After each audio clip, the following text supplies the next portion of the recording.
All right, here we are with the 2004 RTV 900 Kubota. I am in the process of switching everything over from the 2004 engine. I'm keeping the block of the 2004 engine, and I'm switching everything over from the 2019 engine. Here's the valve cover for the new engine that I have.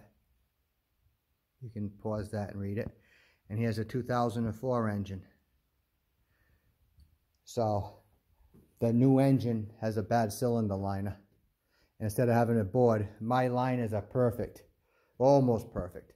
But since I have it apart this far, I'm going to hone it. I ordered new rings for it. I'm going to use the pistons and the rods. The cranks are staying in. I'm taking the rods, the pistons, and the bearings out of this new engine that hasn't even been run and putting it into my 2004 engine, as well as the cam. The cam I just did. As you can see, that's all lined up. I put the new cam in. I'm using the whole valve train. I'm using the head, the lifters, the push rods, and everything from the new engine on this engine. As long as I'm doing the injector pump, I already added the fuel pump. Might be changing this tensioner in the middle. I'm not sure. The old tensioner is a two-piece. You can actually keep the mount. There's a mount there where it mounts to the block with 3 bolts. And then you can undo that nut and pull the tensioner gear off. And there's a big bearing in there. That's the old 04 motor. The new motor doesn't have that. It's a one-piece. Comes off with a clip. No bearing. It's an internal bearing, and it's the same mount. It's held on the same way.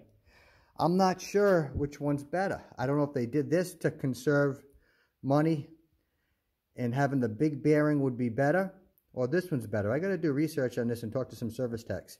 I'm not sure if I want to switch this or not. I don't know if it's better or not better.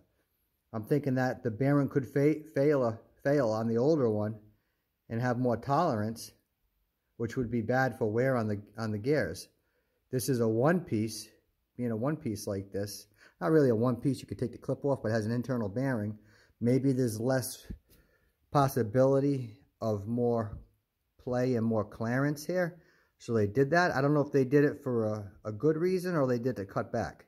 I don't know. That has to be found out yet. That remains to be seen.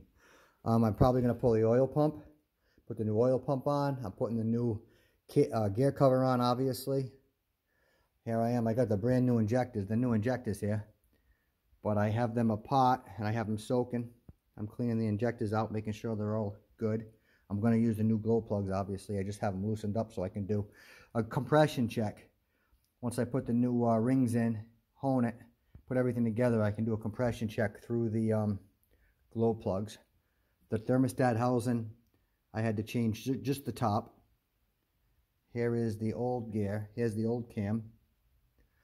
So I'm doing this pretty much so anybody knows that they can swap these engines over, what works, what doesn't work. Pretty much everything's the same. The only thing different is on the old motor, on the RTVs, like I said, the injection pump has that cutout to run the power steering. On the new motor, the injection pump does not have a cutout there. So you would have to change. If you're going to use this whole motor, like I was going to do, if this block was good, I was going to just have to pop the cover anyway and change the injection pump cam. So I could have that knockout in it for the power steering. Or you'd have to change your steering setup. But so far, so good. I'm going to use the new injection pump, obviously. And there we are so far with this engine swap.